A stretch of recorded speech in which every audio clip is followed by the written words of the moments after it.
वाय। ओम नमो भगवते वासुदेवाय। ओम नमो भगवते वासुदेवाय। नारायणं नमस्कृत्य नरं चैव नरोत्तमं देवीं सरस्वतीं व्यासं ततो जयमुदीरये।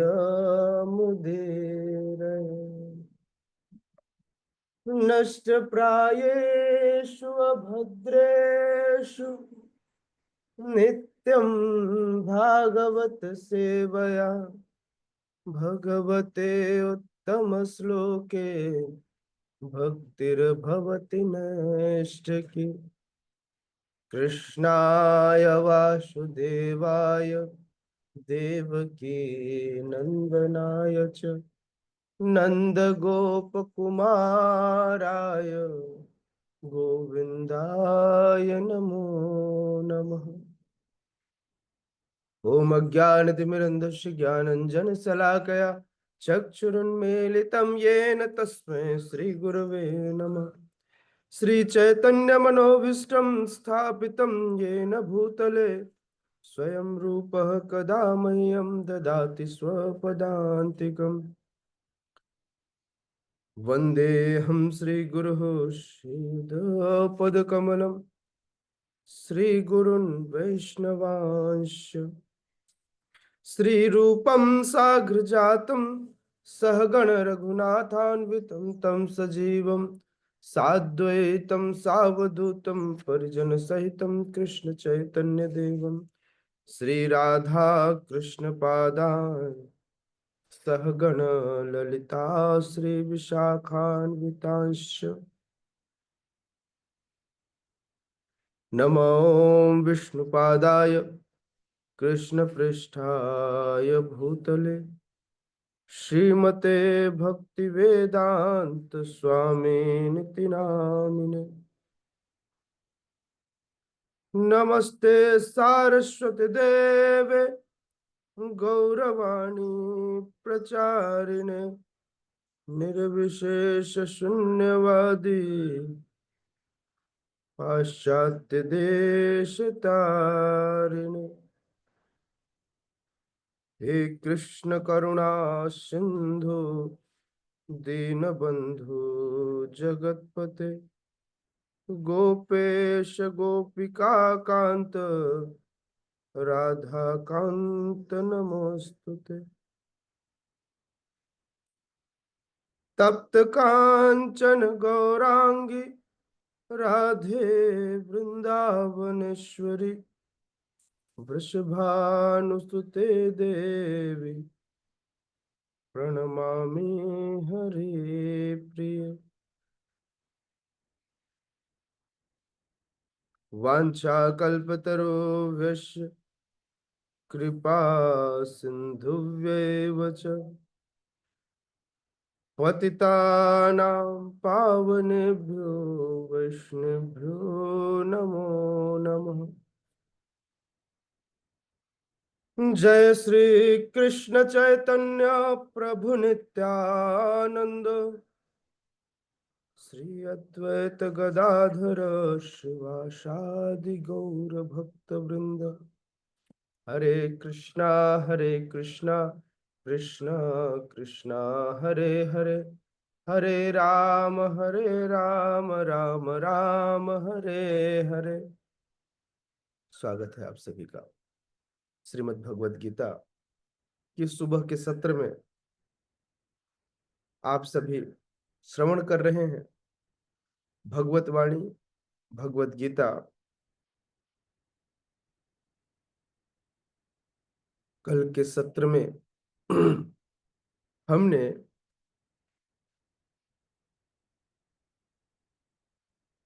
श्लोक क्रमांक 17, 18 और 19 का अध्ययन किया था, जहां ब्रह्मा जी के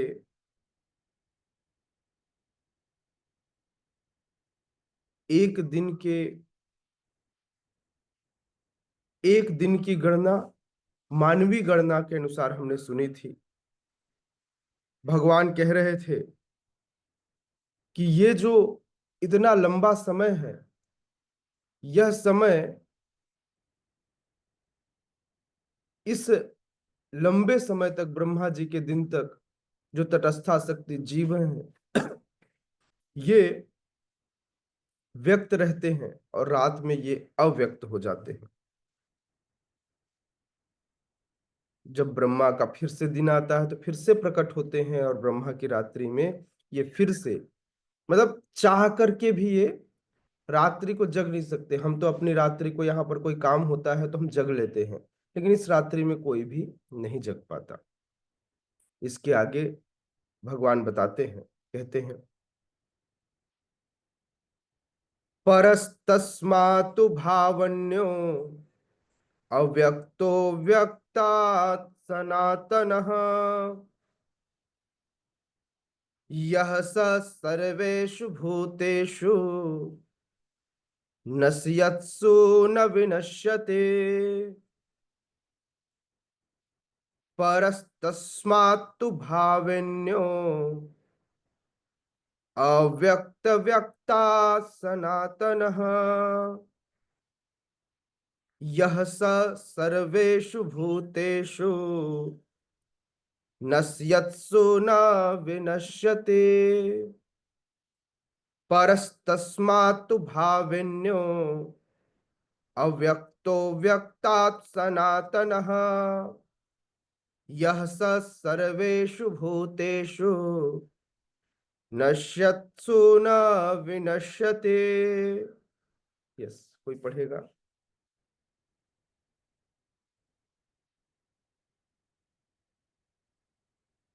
सूरज प्रभु प्लीज। हरे कृष्ण प्रभु जी, दंडवत प्रणाम। परस्तस्मात्तु भावोऽन्यो अव्यक्तो अव्यक्त सनातनः यः स सर्वेषु भूतेषु नश्यत्सु न विनश्यति। जय जय। गुड। आसिता मिया। हरे कृष्णा प्रभु जी, दंडवत प्रणाम। परस्तस्मातु भावोऽन्यो अव्यक्तो अव्यक्तात् सनातनः यः स सर्वेषु भूतेषु नश्यतस्तु न विनश्यति। हरे कृष्ण। जय जय। और कोई?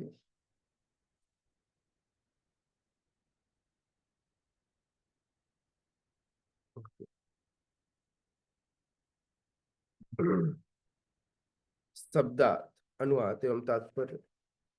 हिज डिवाइन ग्रेस अभय चरणारविंद भक्ति वेदांत स्वामी श्रील प्रभुपाद के द्वारा जगत गुरु श्रील प्रभुपाद की जय।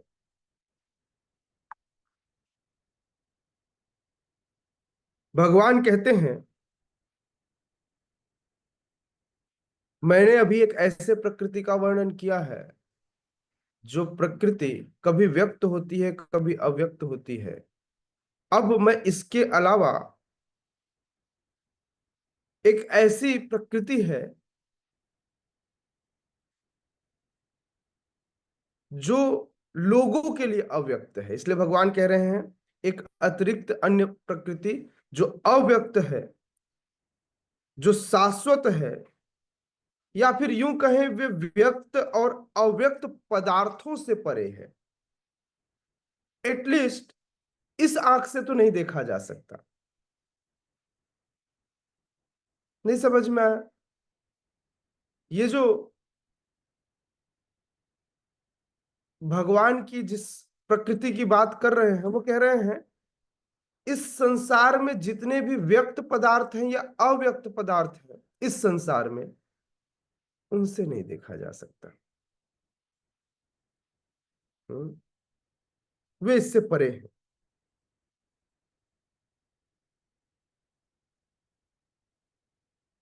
यह परा और कभी न नष्ट होने वाली है। यह क्या है? परा है, सबसे श्रेष्ठ है और कभी नष्ट न होने वाली है। जब पूरे भौतिक ब्रह्मांड का विलय हो जाता है, यह नष्ट हो जाता है, तब भी परा प्रकृति यथावत बनी रहती है। भगवान इसकी व्याख्या कर रहे हैं। इसलिए सबसे पहले बोले इसके अतिरिक्त एक अन्य क्या है? बोले एक अन्य है, अव्यक्त, एक अन्य प्रकृति है जो लोगों के लिए अव्यक्त है, लोग नहीं जानते। आज जब हम गोलोक वृंदावन की बात करते हैं, हम कहते हैं आध्यात्मिक जगत की, तो लोग हमारे तरफ बोलते हैं कौन सी दुनिया में जी रहा है, आदम, क्या आदम जमाने, क्या बोलते हैं, आदम बाबा के जमाने के का व्यक्ति है। इससे लगता है कि ऐसी भी कोई चीज होती है, क्योंकि लोग कूप मंडूप को आप सागर के बृहदता के बारे में बताने का प्रयास कर रहे हो, कैसे समझ में आएगा उसे? उसने अपने जीवन में अपने घर से बड़ा कोई घर ही नहीं देखा, वह कैसे समझ पाएगा? उसकी बुद्धि अत्यंत सीमित है और ऐसी सीमित बुद्धि के साथ वह चाहे भी तो इसे नहीं समझ पाता। तो इसलिए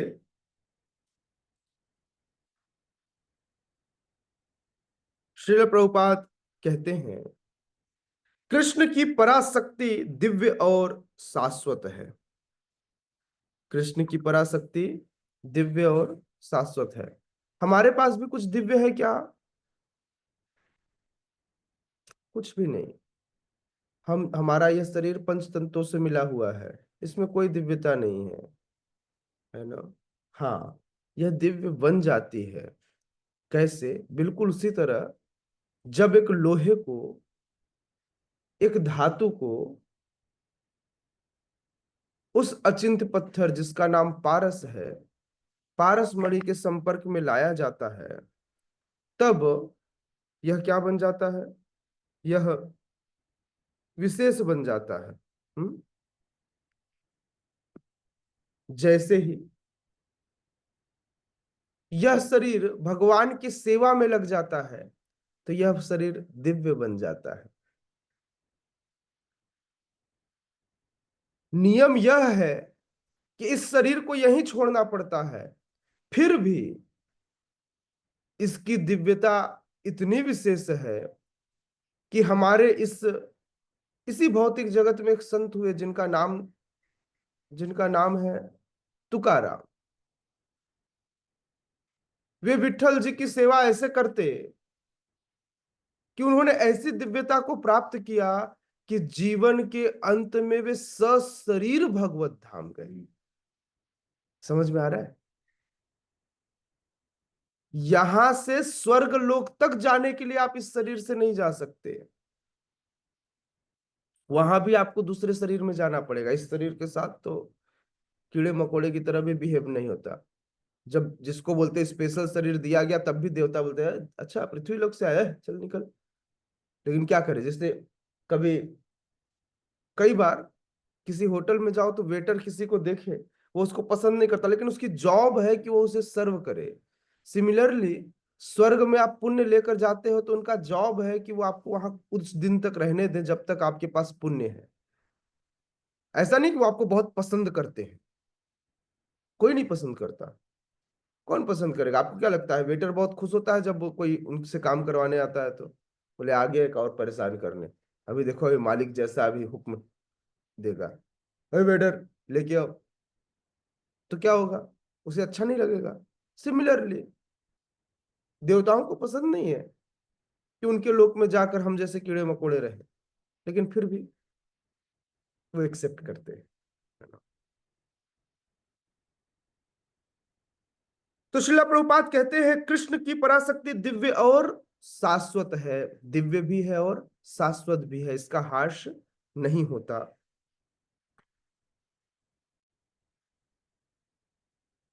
बोले यह भौतिक प्रकृति के समस्त परिवर्तनों से परे है। यदि आप भौतिक जगत में देखें तो इस भौतिक जगत में रोज परिवर्तन होते रहते हैं। समय समय पर, समय समय पर कभी धूप, कभी बहुत गर्मी, कभी बहुत ठंडी, कभी व्यक्ति जरा तो हर क्षण आती है, कभी व्याधि से ग्रस्त हो जाता है। और इस प्रकार से इस भौतिक जगत में रोज परिवर्तन होते हैं। ब्रह्मा के जब दिन होता है तो ब्रह्मा के दिन के समय, अर्थात 1000 चतुर योगों के क्रम में, हमारी रात्रि के समय की बात नहीं कर रहे, ब्रह्मा जी के दिन के समय, ब्रह्मा जी के दिन के समय इस भौतिक स्वरूप का एक दूसरा ही स्वरूप रिवील होता है। बड़े बड़े घर बनते हैं, बड़े बड़े रोड बनते हैं, सेंट्रल गवर्नमेंट बड़े बड़े बजट पास करती है रोड बनाने के लिए, सुंदर दिखाने के लिए, और ब्रह्मा जी के रात्रि में सब विलय हो जाता है। इतना पैसा लगाया था हमारे नितिन गडकरी ने, हाँ, सारे रोड ध्वस्त हो गए। अब बेचारा न तो नितिन गडकरी दिखता, न उसके रोड दिखते। समझ में आ रहा है? तो ब्रह्मा जी के एक दिन में ही सब बनता है और खत्म हो जाता है। तो इसलिए यह दोनों प्रकृतियां, जो अपरा प्रकृति है वह परा प्रकृति से बिल्कुल विपरीत है। एक निकृष्ट है तो दूसरा सर्वोत्तम है। हाँ, इसकी व्याख्या मैंने पिछले अध्याय में बहुत बृहदता से की थी। क्या है अपरा प्रकृति, कौन कौन सी है? मैंने मुख्यतः 8 अपरा प्रकृति के बारे में बताया था अध्याय 7 में। कौन बताएगा?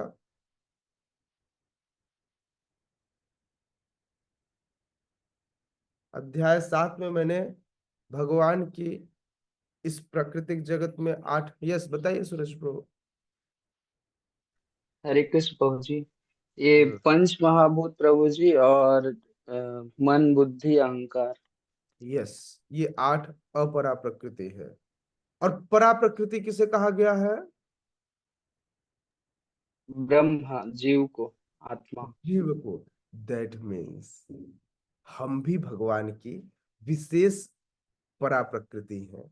हर जीव, बस वो भूल जाता है, वह इस भौतिक संपर्क में आकर अपनी स्थिति को डुबा देता है ना, अपनी दिव्यता खो देता है। बिल्कुल उसी तरह से कि हीरे को हीरा जौहरी तराश कर बनाता है, उससे पहले वो पत्थर के जैसा दिखाई देता है। बिल्कुल उसी तरह से हमारे जौहरी कौन है? हमारे गुरु। हमारे गुरु जो हमें तराशते हैं, श्रीला प्रभुपाद, जो हम जैसे पत्थर को भी तराशते हैं ताकि हम इस योग्य बन सके।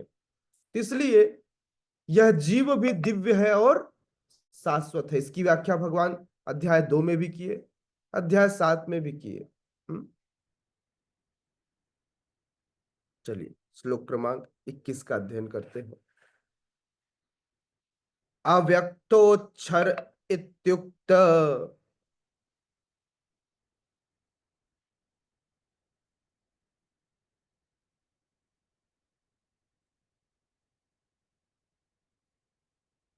अव्यक्तोच्छर इत्युक्त तमाहुः परमां गतिम् यं प्राप्य न निवर्तन्ते तद्धाम परमं मम। अव्यक्तोच्छर, अव्यक्तोच्छर इत्युक्त तमाहुः परमां गतिम् यं प्राप्यं न निवर्तन्ते तद्धाम परमं मम। अव्यक्तोच्छर इत्युक्त तमाहुः परमां गतिम् यं प्राप्यं न निवर्तन्ते तद्धाम परमं मम। यस प्लीज पढ़िए। कौन पढ़ेगा? सूरज पर पढ़ेंगे, पढ़िए। हरे कृष्ण प्रभु। अव्यक्तो अक्षर इत्युक्ता तमाहुः परमां गतिम् यं प्राप्य न निवर्तन्ते तद्धाम परमं मम। हरे कृष्ण। और कोई इच्छुक है पढ़ने का? यश विशाल प्रभु। हरे कृष्ण प्रभु जी, दंडवत प्रणाम। अव्यक्तो इक्षर इत्यु तमाहु परमं गतिं तं प्राप्य न निर्वर्तन्ते तदां परमं ममम्।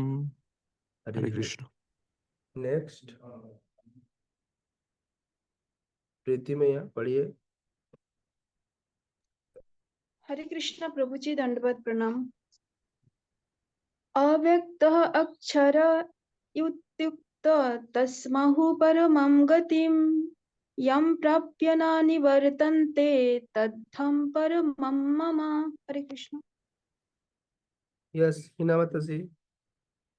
हरे कृष्ण प्रभु जी, दंडवत प्रणाम। धन्यवाद। अव्यक्ताक्षर इति युक्तः तम आहु परमां गतिं यं प्राप्य न निवर्तन्ते तद्धाम परमं मम। हरे कृष्ण प्रभु जी। हरे हरे। भगवान कहते हैं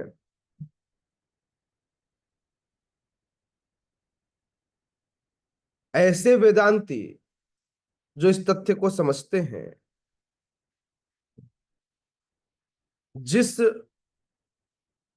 प्रकृति को अप्रकट और अविनाशी बताते हैं, जिस प्रकृति के बारे में वे कहते हैं कि यह अविनाशी है, यह अप्रकट है, यह लोगों को ऐसे नहीं दिखाई देता,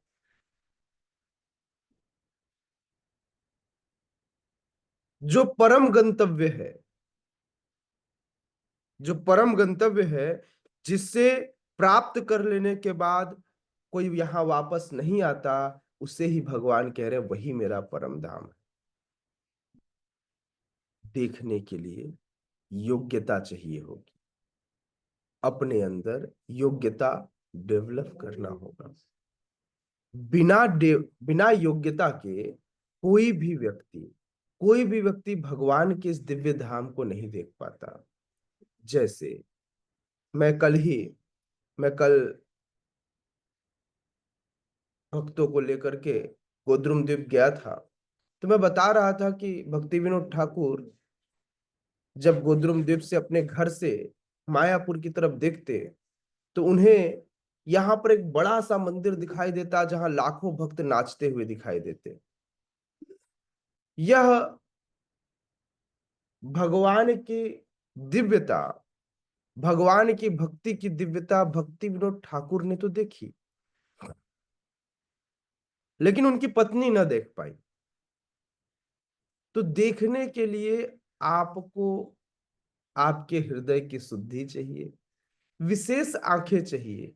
वह व्यक्ति जो आध्यात्मिक ज्ञान से ओतप्रोत होगा, वह व्यक्ति जो आध्यात्मिक ज्ञान ले रहा होगा और अपने हृदय को इतना शुद्ध कर चुका हो। जैसे आप जब किसी मिरर में, जिस मिरर पर धूल पड़ी हो, आप उसमें अपना चेहरा देखने का प्रयास करो तो आपको दिखाई देगा क्या? नहीं दिखाई देगा। पहले आपको क्या करना होगा? पहले आपको उसकी सफाई करनी होगी। जब आप उसकी सफाई करेंगे तब जाकर आपको दिखाई देगा। तो इसी तरह से निश्चित रूप से यह जो आत्मा है यह दिव्य है, लेकिन यह चित्त बड़ा गंदा है। इस चित्त की सफाई करनी होगी, सफाई करके इसे दिव्य बनाना होगा।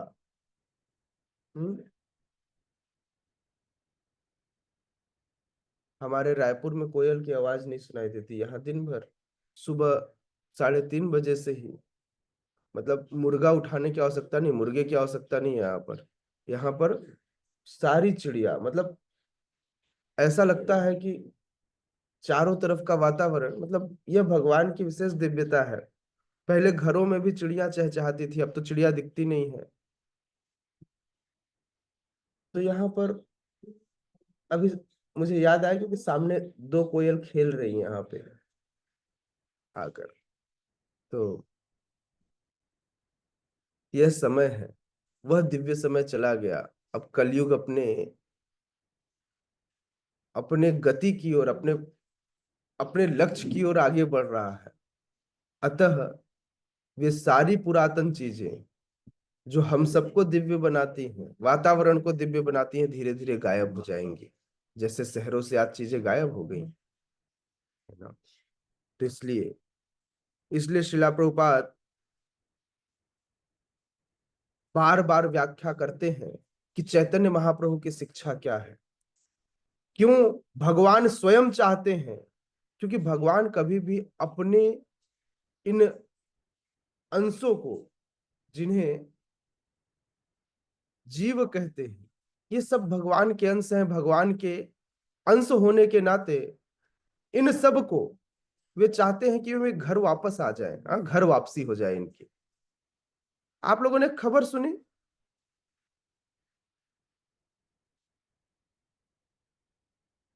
आप लोगों ने खबर सुनी, खबर सुनाऊं आप लोग को। पता नहीं आप लोग न्यूज देखते हैं कि नहीं, क्रिकेट के अलावा भी कुछ देखते हैं आप लोग? नहीं देखते? तो एक कल की खबर है जिसमें एक पास्टर था, बजिंदर सिंह, क्रिश्चियनिटी का प्रचारक, फादर,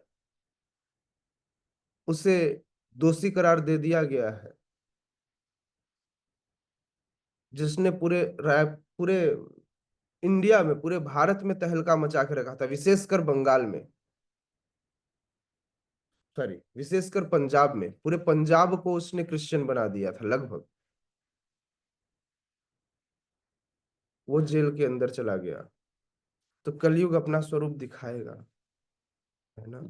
कलयुग अपना स्वरूप दिखाएगा और ऐसे भी लोग आएंगे जब लोगों को भ्रमित करके वे उन्हें पथ से विपथ कर देंगे। हाँ, उनका अंत भी होगा, लेकिन कब? तब तक लुटिया डूब चुकी होगी, तब तक हमारा समय जा चुका होगा।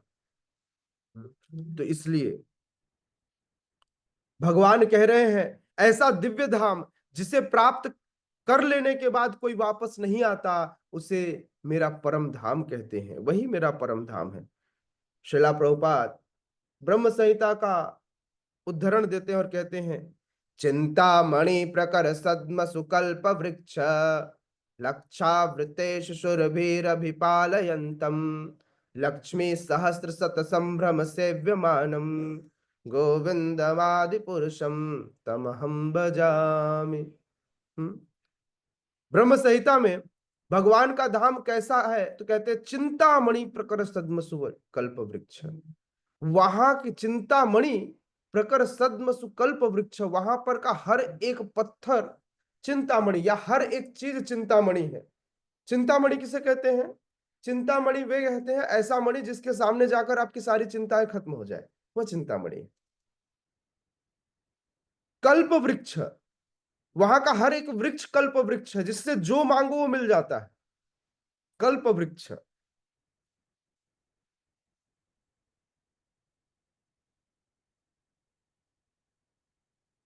चिंतामणि प्रकर सद्म सुकल्प वृक्ष। और जिस धाम में सुरभीर अभिपालयंतम, जिस जहां भगवान क्या करते हैं, माता सुरभि जैसे अनेक गायों का पालन करते हैं।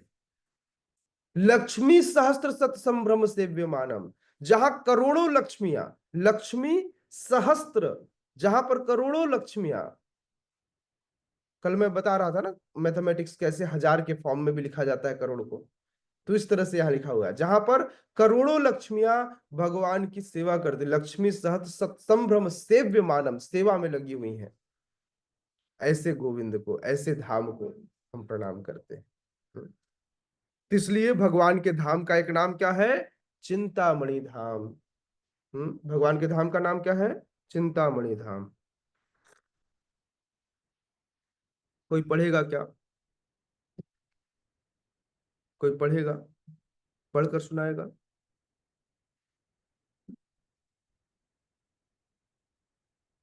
One is interested, yes please. रासमय में आप हरे पढ़िए कृष्ण प्रभु जी, दंडवत प्रणाम। जी। जिसे वेदांती अप्रगट तथा अविनाशी बताते हैं, जो परम गत्य है, जिसे प्राप्त कर लेने पर कोई वापस नहीं आता, वही मेरा परम धाम है। तात्पर्य, ब्रह्म समिति में भगवान कृष्ण के परम धाम को चिंतामणि धाम कहा गया है, जो ऐसा स्थान है जहाँ सारी इच्छाएं पूरी होती है। भगवान कृष्ण का परम धाम गोलोक वृंदावन कहलाता है और वह पारसमणि से निर्मित प्रसादों से युक्त है। वहाँ पर वृक्ष भी है जिसे कल्पद्रुम कहा जाता है, जो इच्छा होने पर किसी भी तरह का खाद्य पदार्थ प्रदान करने वाले हैं। वहाँ गोए भी हैं जिन्हें सुरभि गोए कहा जाता है और वे अनंत दूध देने वाली है। इस धाम में भगवान की सेवा के लिए लाखों लक्ष्मियां हैं। वे आदि भगवान गोविंद तथा समस्त कारणों के कारण कहलाते हैं।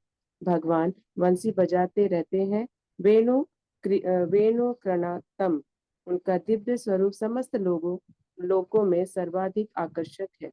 उनके नेत्र कमल दालों के समान है और उनका शरीर मेघों के वर्णन का है। वे इतने रूपवान हैं कि उनका सौंदर्य हजारों कामदेवों को मत कर देता है। वे पितृ वस्त्र धारण करते हैं। उनके गले में माला रहती है। केशों में मोर पंख लगे रहते हैं। भागवत गीता में भगवान कृष्ण अपने निजी धाम गोलोक वृंदावन का संकेत मात्र करते हैं, जो आध्यात्मिक जगत के सर्वश्रेष्ठ लोक हैं। इसका विषाद वृत्तांत ब्रह्म संहिता में मिलता है।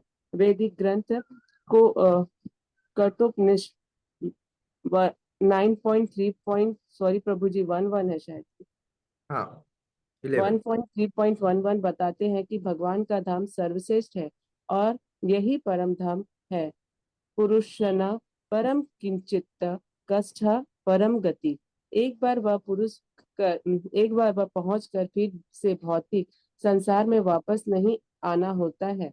कृष्ण का परम धाम तथा स्वयं कृष्ण अभिन्न है, क्योंकि वे दोनों एक से गुण वाले हैं। आध्यात्मिक आकाश में स्थित इस लोक वृंदावन की प्रकृति वृंदावन से इस पृथ्वी पर दिल्ली से 10 मील दक्षिण पूर्व स्थित है।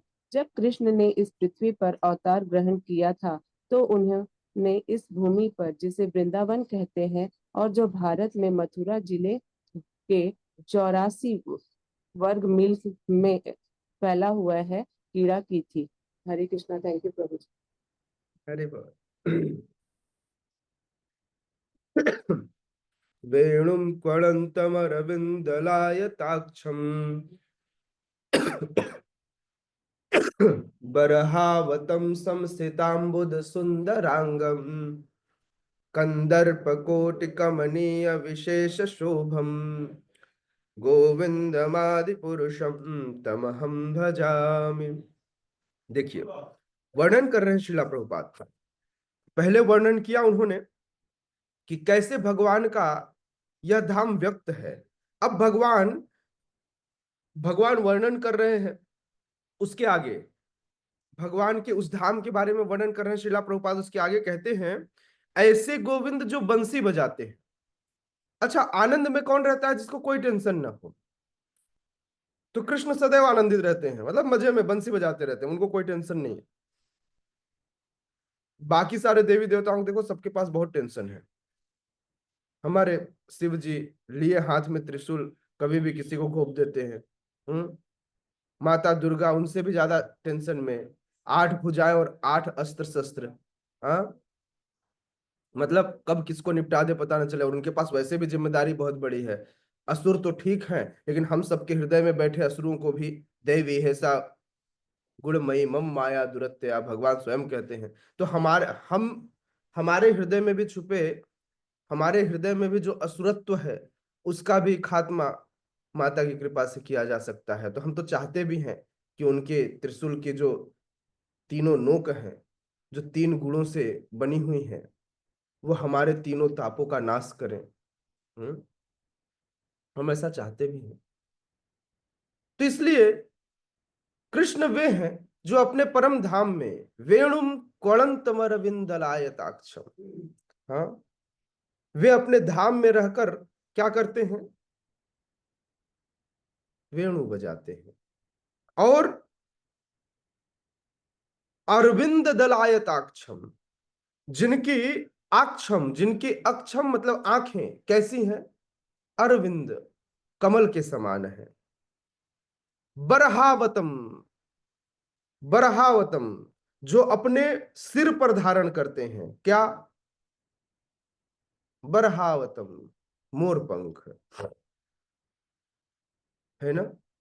और इस प्रकार से अत्यंत शोभित हो रहे हैं ऐसे मोर पंख रूपी आभूषण को धारण करके।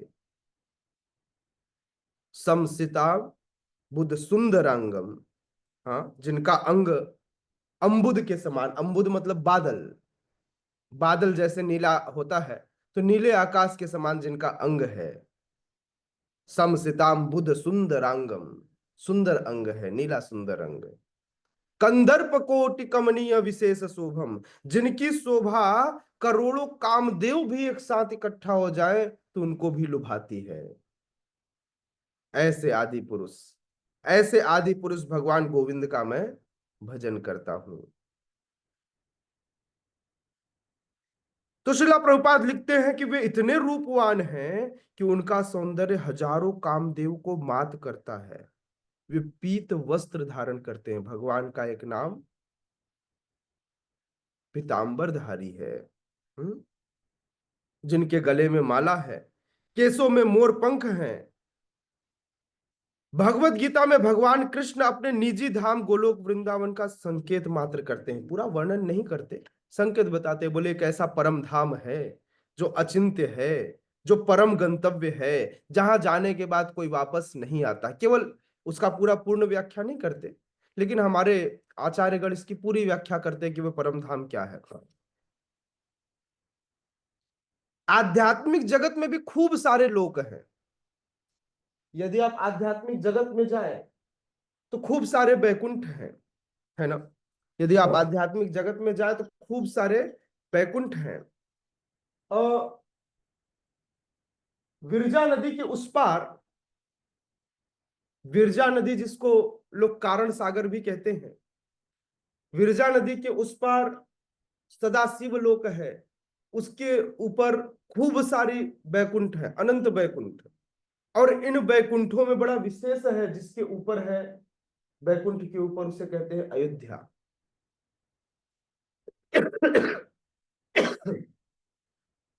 और इस अयोध्या के ऊपर है द्वारिकापुरी।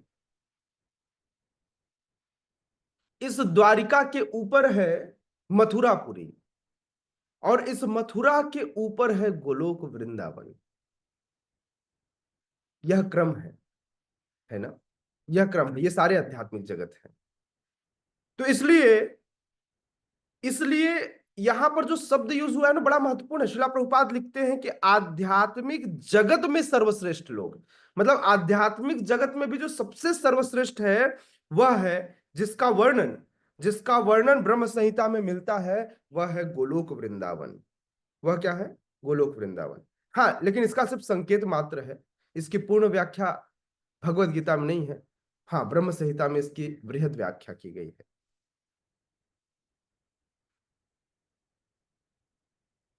वैदिक ग्रंथ कठोपनिषद में भी इस बात की व्याख्या की गई है कि भगवान का जो धाम है वो सर्वश्रेष्ठ है। भगवान का धाम क्या है? सर्वश्रेष्ठ है,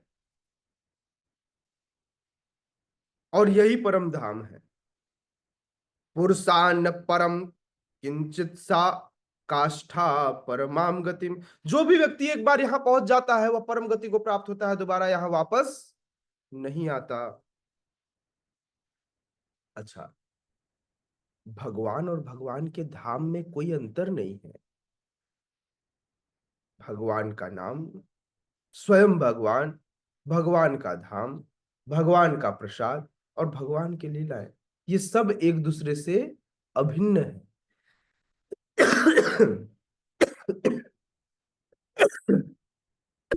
सॉरी।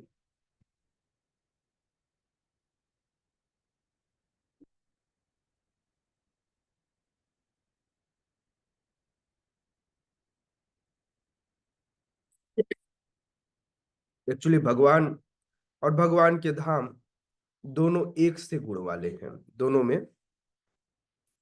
दोनों के गुण एक से हैं।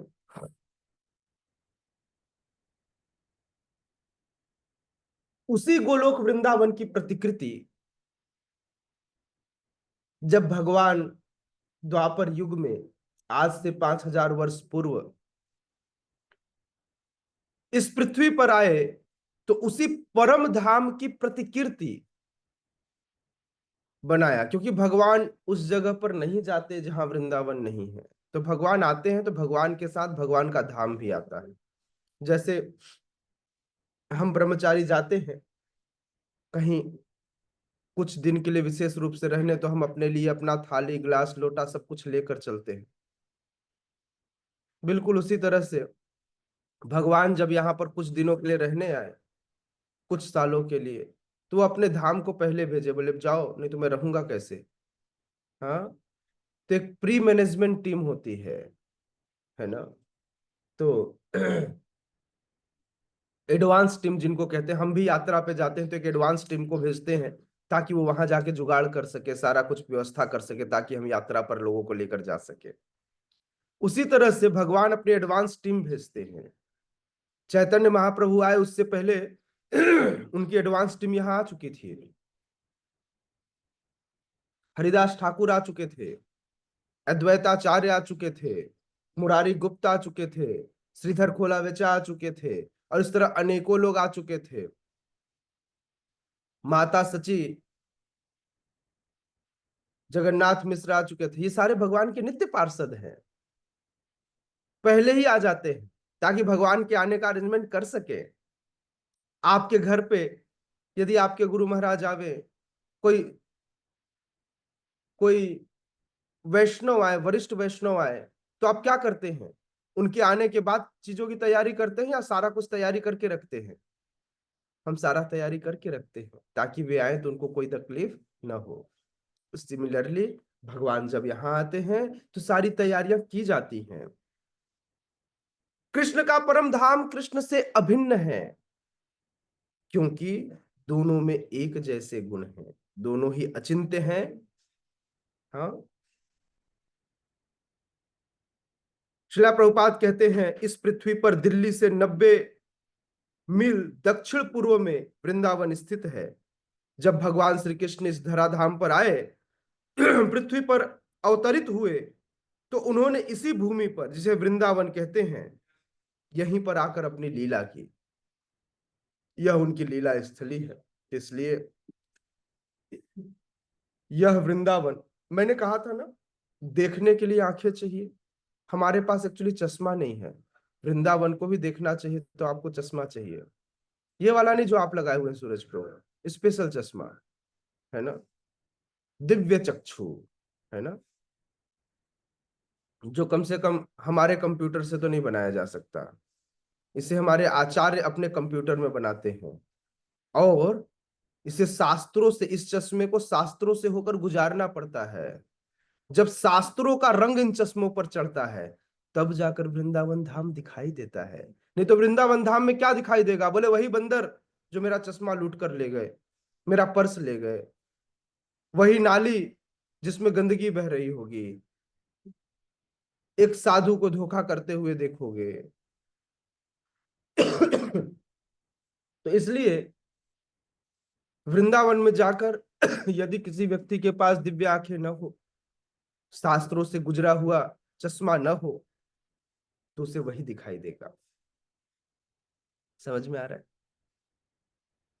तो इसलिए बड़े ध्यान से, है ना, बड़े ध्यान से हमें समझना चाहिए कि शास्त्र हमें क्या दिखाना चाहते हैं, क्या बताना चाहते हैं। भगवान हमें दिखेंगे कैसे, हम भगवान को कैसे देख पाएंगे? हाँ, तो उसके लिए पहले से तैयारी करनी होगी। Right, okay.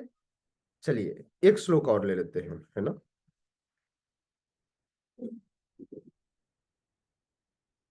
पुरुषः स परः पार्थ भक्त्या लभ्यस्त्वनन्यया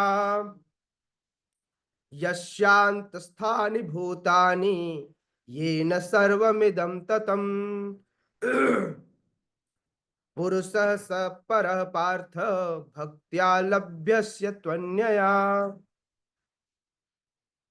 यस्यान्तस्थानि भूतानि येन सर्वमिदं ततम्। पुरुषः स परः पार्थ भक्त्या लभ्यस्य त्वन्यया यस्यान् स्थानि भूतानि येन सर्वमिदं ततम्। यस, कोई पढ़ेगा? पढ़िए प्रीति में। हरे कृष्ण प्रभु जी दंडवत प्रणाम। पुरुषः स परः पार्थो भक्ता लभस्य अनन्यया यस्यान्तस्थानि भूतानि येन सर्वमिदं ततम्। हरे कृष्ण। हरि हरि। सूरज प्रभु। हरे कृष्ण प्रभु जी। पुरुषः स परः पार्थ भक्त्या लभ्यस्त्वन्यया यस्यान्तः स्थानि भूतानि येन सर्वमिदं ततम्। हरे हरि कृष्ण। बोल मैया।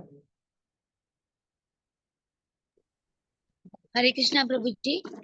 पुरुषः स परः पार्थ भक्त्या लभस्त्वन्यनन्यया यस्यान्तः स्थानि भूतानि येन सर्वमिदं ततम्। हरे कृष्णा। यस मैया, राष्ट्र मैया। हरे कृष्ण प्रभु जी दंडवत। पुरुषा स पर पार्थ भक्त्या लभ्यस्तु अनन्या यस्यन्ति यस्थानि भूतानि येन सर्वमिदं तम। हरे कृष्ण प्रभु जी। हरि हरि। हम लोग जब संस्कृत पढ़ते हैं ना, तो हमें, आप देखिए, मैं बिल्कुल हड़बड़ी नहीं करता है ना पढ़ने में, इसलिए हमें भी पढ़ते समय संस्कृत को बहुत सावधानी से और एकदम आराम से पढ़ना है। पुरुषः स परः पार्थ भक्त्या लभ्यस्त्वनन्यया यस्यान्तस्थानि भूतानि येन सर्वमिदं ततम्। आप इसको ऐसा समझिए, हिंदी लिखा हुआ है, क ख ग घ और ककहरा तो हमको आता ही है, हमको सिर्फ वही तो पढ़ना है, बस रुक कर पढ़ना है।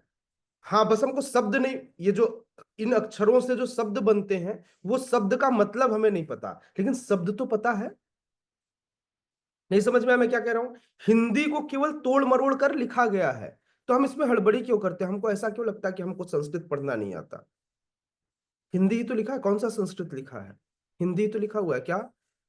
पुरसः स परः पार्थ भक्त्या लभ्यस्त्वनन्यया यस्यान्तस्थानि भूतानि येन सर्वमिदं ततम्।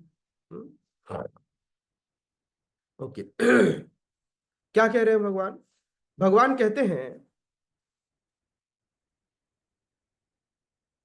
भगवान कहते हैं, कृष्ण कृष्ण कह रहे हैं, भगवान जो सबसे महान है, पुरुषः, क्या कह रहे हैं?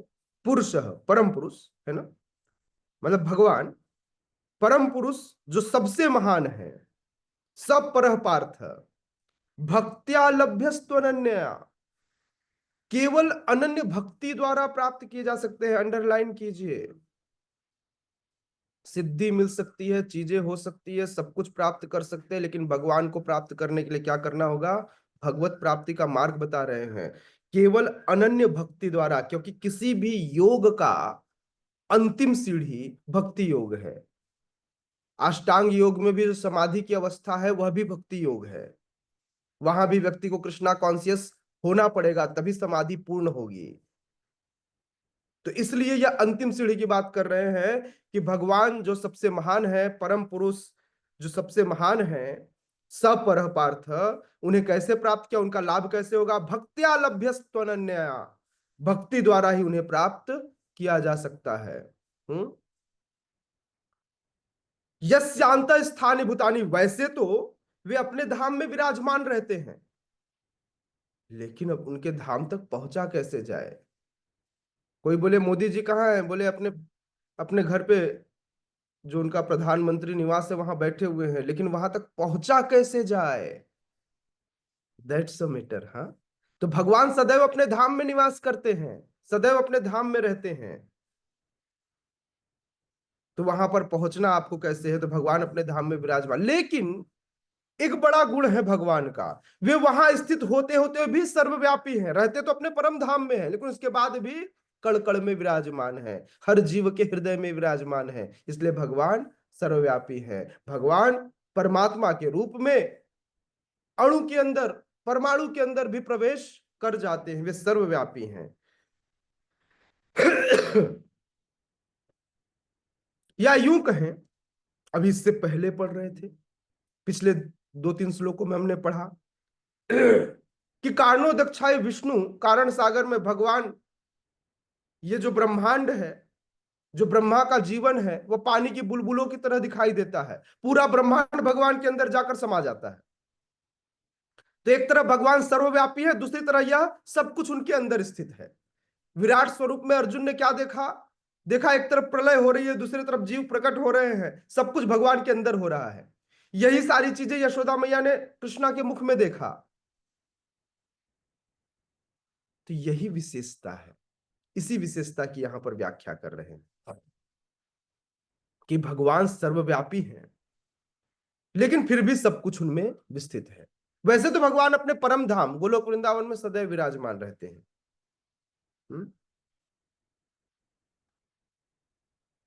तो हमें यह नहीं सोचना चाहिए कि भगवान यहां है तो वहां नहीं होंगे। यहां वहां जहां तहां मत पूछो कहां कहां, जय कृष्ण भगवान, ऐसे। ठीक है।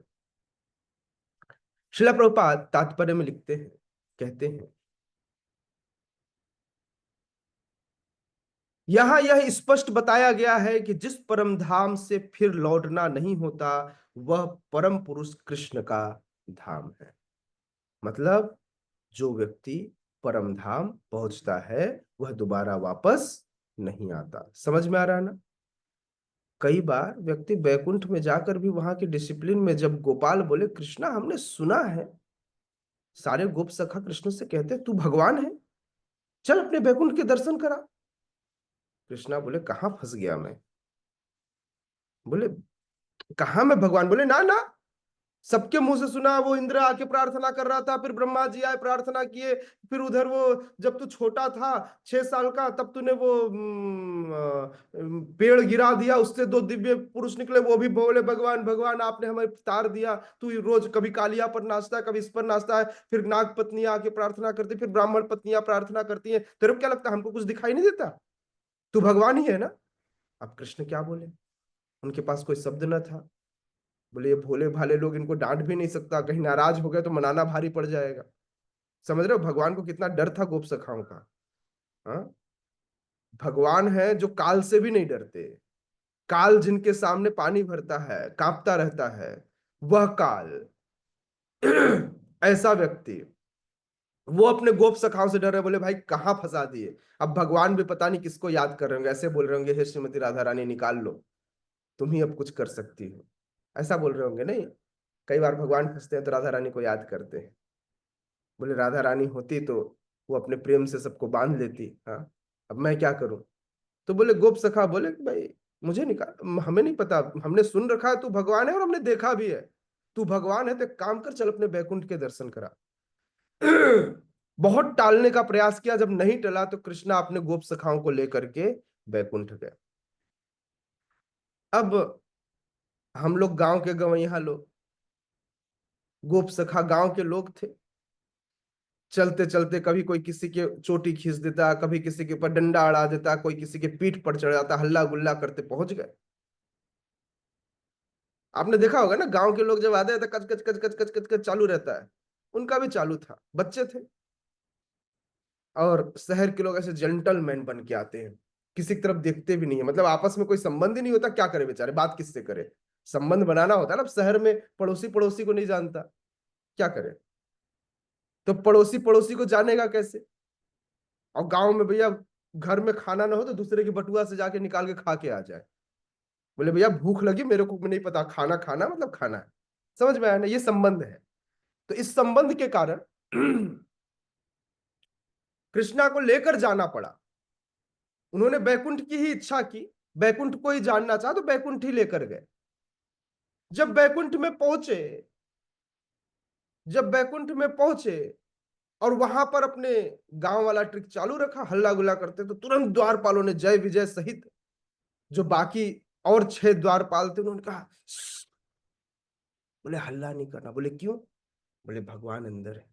कृष्णा साथ में थे, लेकिन वो बता रहे भगवान अंदर है और यहां पर आवाज नहीं करते, यहां पर बड़ी शालीनता से जाया जाता, जेंटलमैन बनकर।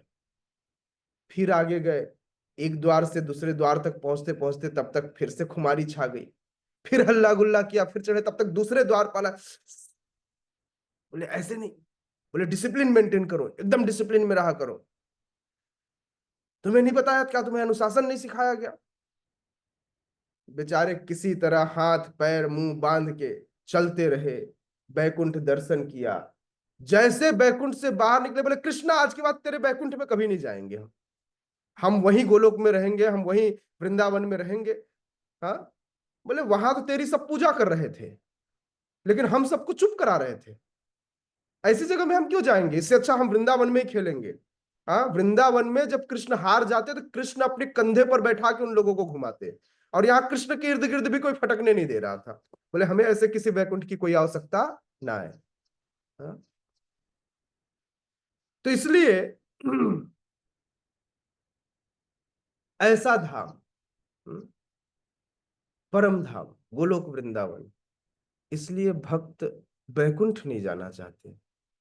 इस आध्यात्मिक जगत के परम धाम, जहां पर भगवान के साथ अपने नित्य संबंध को स्थापित हम कर पाएंगे, ऐसे परम धाम को जाना चाहते हैं, जहां से दोबारा वापसी नहीं होती। राइट।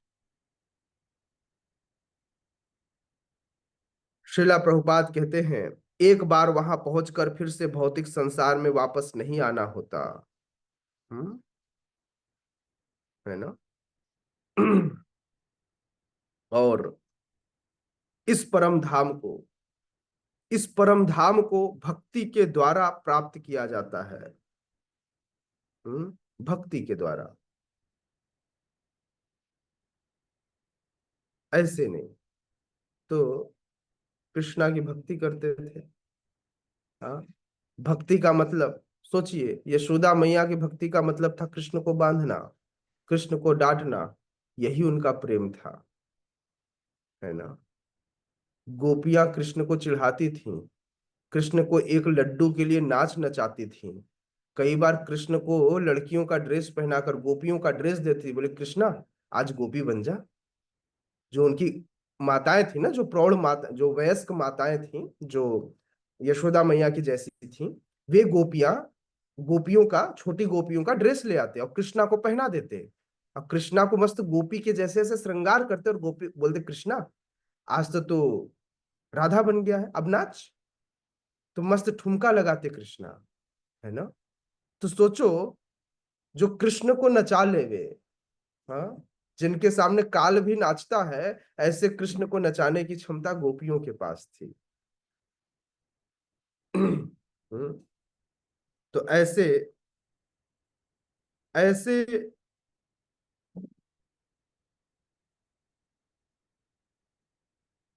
धाम के बारे में श्रीला प्रभुपाद कहते हैं, आनंद चिन्मय रस प्रतिभाविताभिस ताभिर्य एव निज रूपतया कलाभि गोलोक एव निवसत्यखिलात्म भूतो गोविंदमादि पुरुषम तमहम भजामि। ब्रह्म संहिता में इस धाम को क्या कहा गया? आनंद चिन्मय रस प्रतिभाविताभिस। यह कैसा है? आनंद चिन्मय रस कहा गया है। ऐसा स्थान जहां पर कि सभी वस्तुएं परम आनंद से पूर्ण है। वहां पर की सभी वस्तुएं क्या है? परम आनंद को प्रदान करने वाली है। आपको नहीं लगता कि जब भगवान को वृंदावन में गोपियां नचाती होंगी तो कितना परम आनंद आता होगा? जब भगवान किसी का मटका फोड़ते होंगे, कृष्ण ने जब चोरी करना बंद कर दिया तो गोपियां परेशान हो गई। अब सोचिए चोरी में क्या दिव्यता थी। जब यशोदा मैया ने कहा कृष्ण तू यहां से अब हिलेगा नहीं, देख कान्हा अब आज के बाद तेरा घर से बाहर जाना बंद, सारी गोपियां सोची ओ इसका मतलब कृष्ण चोरी करने नहीं आएगा। बोले ये तो गड़बड़ हो गई। हमने इसलिए थोड़ी शिकायत की थी कि चोरी करना बंद कर दे कृष्ण। हमको तो मजा आ रहा था, मतलब कृष्ण के बारे में बातें करना, कृष्ण के बारे में बताना, यह आनंद का विषय था, इसलिए सारा कुछ कर रही थी। यशोदा मैया ने चोरी करना ही बंद करा दिया। मतलब जिस डिप्रेशन में गई गोपियां ना, आप सोच नहीं सकते। उनको लगा आप कृष्ण चोरी नहीं करेगा तो हमारे घर हम बनाएंगे किसके लिए मक्खन। उन्होंने मक्खन बनाना बंद कर दिया।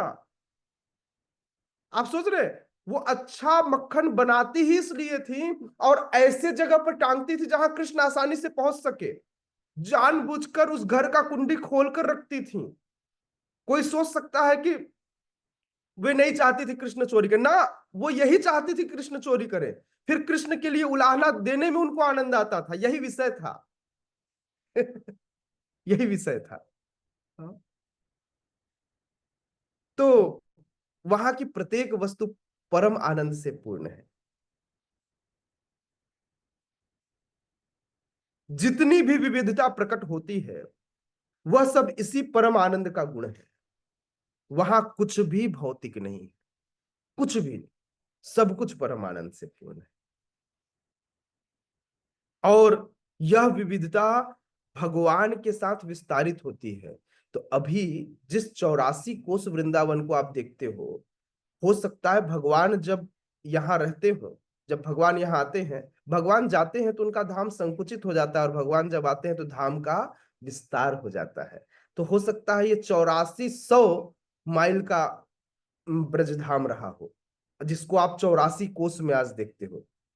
क्योंकि मुझे नहीं लगता कि इतना छोटा सा वो था, क्योंकि मैं सिर्फ गायों का अनुमान लगाता हूं कि नंद बाबा के पास 9 लाख गायें थीं। ऐसे कई सारे गोप थे जिनके पास नंद बाबा से ज्यादा गायें थीं, और वृषभानु जी के पास सबसे ज्यादा वृषभ थे, इसीलिए उनका नाम वृषभानु था। मतलब उनके पास गायों की संख्या नंद बाबा से भी ज्यादा थी, इसलिए उनको वृषभानु की पदवी, वृषभानु नाम नहीं है, वृषभानु पदवी है, नाम तो कुछ और था। हाँ? तो इसलिए इसलिए भगवान जब आते हैं तो उनके धाम का विस्तार हो जाता है, और भगवान जब जाते हैं तो धाम क्या हो जाती है, फिर से संकुचित हो जाती है। आप सोचिए, आज हम एक द्वारिका का दर्शन करते हैं जहां पर महलों के कुछ अंश मिले, लेकिन उस द्वारिका में बड़े बड़े 16,108 तो केवल केवल कृष्ण के महल थे। और वैसे ही उनके एक एक पत्नी से एक एक बेटी, और 10-10 बेटा या 100-100 बेटा, वट एवर, मतलब मल्टीप्लाइड बाय दैट, इतने महल उनके लिए भी थे। और इसके बाद ये तो सिर्फ कृष्णा का परिवार था, फिर द्वारिकावासी अलग, ये द्वारिकावासी नहीं कहे जा रहे, ये तो कृष्ण का परिवार है। फिर बलराम जी, उनके पुत्र, बाकी उनके चाचा ताऊ या द्वारिकावासी जितने हैं, तो आप सोचिए अकेला द्वारिका कितना बड़ा था। मतलब यह हमारी कल्पना से परे है। हमको लगता अच्छा बस इतना बड़ा द्वारिका, नहीं, ये अकल्पनीय है। ताभिर्य एव निज रूप तया कला भी। मतलब उनके शरीर का विस्तार,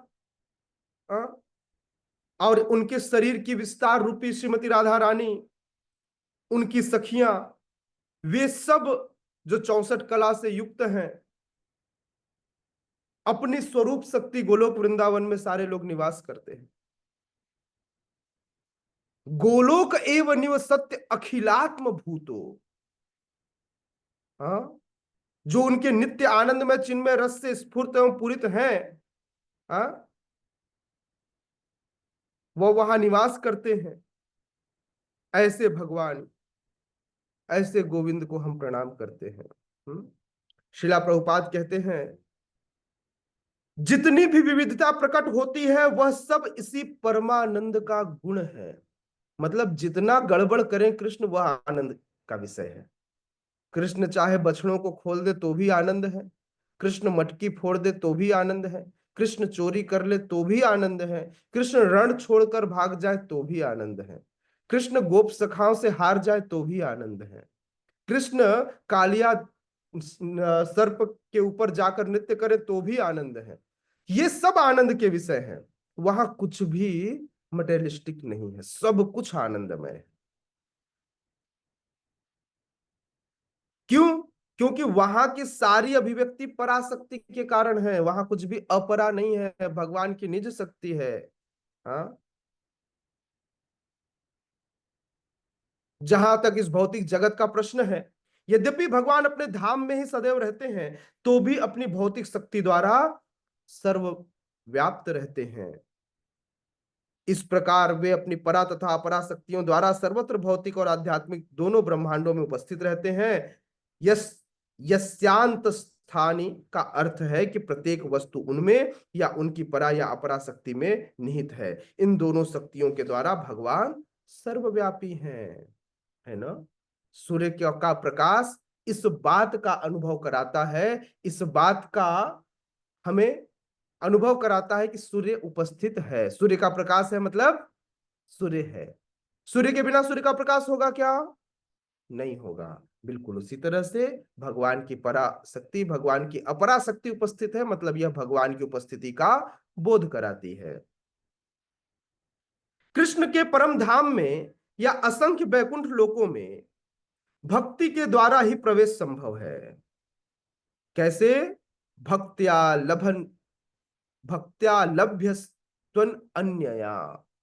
भक्ति के द्वारा ही भगवान के, तो कैसे भगवान को धाम में जाया जा सकता है, कैसे भगवान को प्राप्त किया जा सकता है?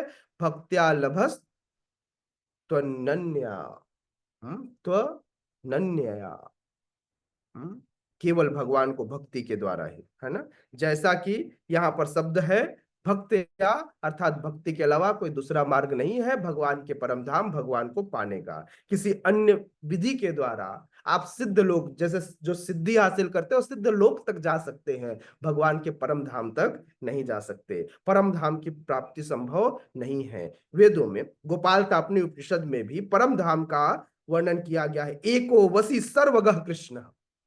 उस धाम में केवल एक भगवान रहते हैं जिनका नाम है कृष्ण। समझ में आ रहा है? परम धाम की व्याख्या की गई है। उस धाम में कौन रहता है? केवल एक भगवान। कौन? कृष्ण। वह अत्यंत दयालु विग्रह है और एक रूप में स्थित होकर भी अपने को लाखों स्वांशों में विस्तृत करते रहते हैं।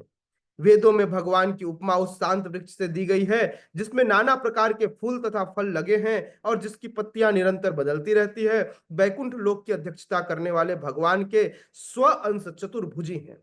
भगवान के अंश को क्या कैसा बताया गया? भगवान के स्व अंश जो वैकुंठ में निवास करते हुए चतुर्भुजी हैं। कृष्णा चतुर्भुजी नहीं है, कृष्णा दो भुजी ही। और सारे मनुष्य जो हैं वे उन्हीं कृष्णा का यहाँ पर फोटोकॉपी है। समझ में आ रहा है? मतलब यहाँ पर चार भुजा में एक आध दो लोग विकृत रूप में पैदा होते हैं, लेकिन इन जनरल सभी दो हाथ दो पैर वाले ही हैं। कोई चार हाथ के साथ नहीं आता। समझ में आ रहा है ना? तो जो चतुर्भुजी नारायण है जो बैकुंठ में निवास करते हैं, ये कौन है? ये भगवान के स्व अंश है।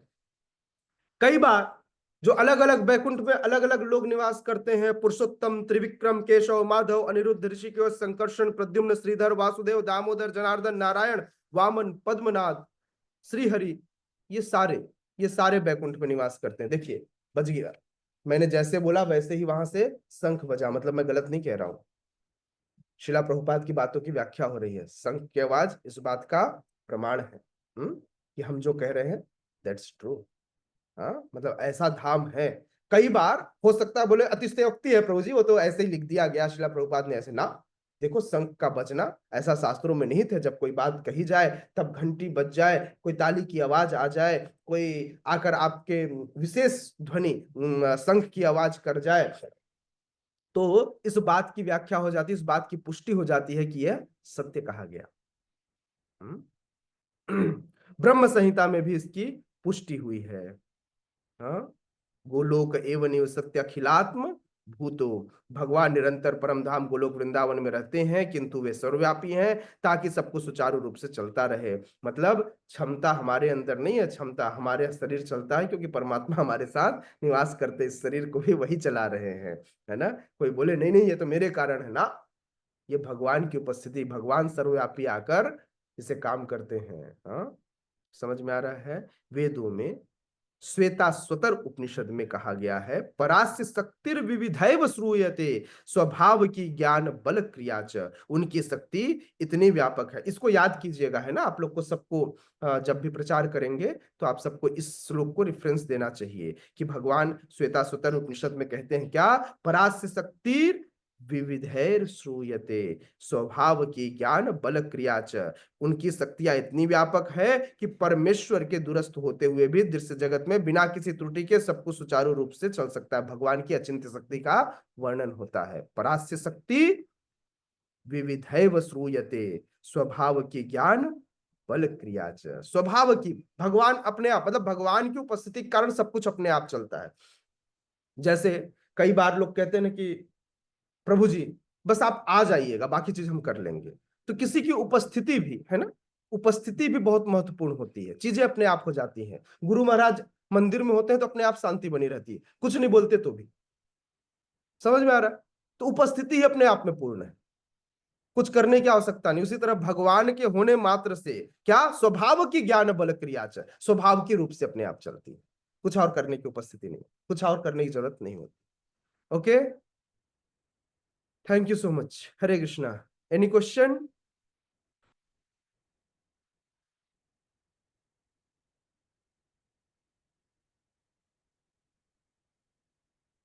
क्वेश्चन?